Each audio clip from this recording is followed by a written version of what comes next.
Hi, I'm Davóne Tines, and I'm a singer and creator.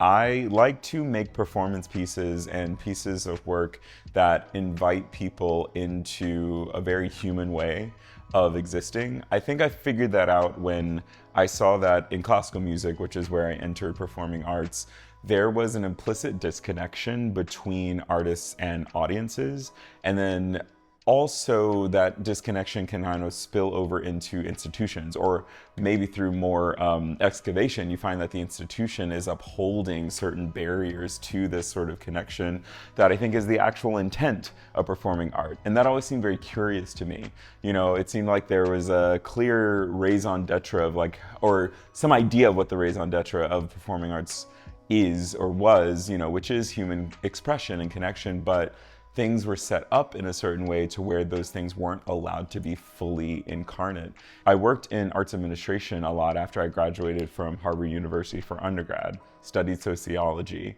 and working in that way as a production manager, stage manager, various administrative positions, and really seeing the inner workings of institutions,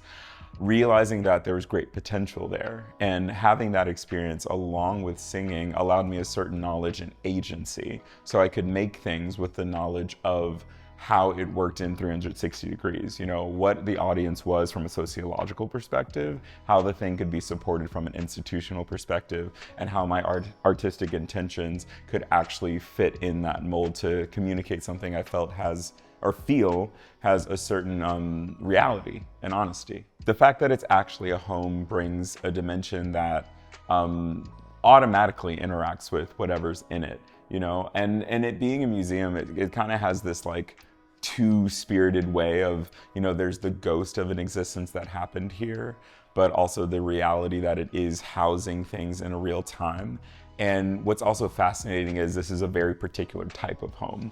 coming from a certain socioeconomic, social context and background that not many Americans have exposure to. So to be experiencing art in this context is, I think, a really interesting point of access, is a point of changing a narrative of what a grandiose space could be. And the very act of putting my grandparents' living room here, which is in, rural Northern Virginia, just a very different context, inside of this grand space, I think both things can resonate with each other and elevate each other.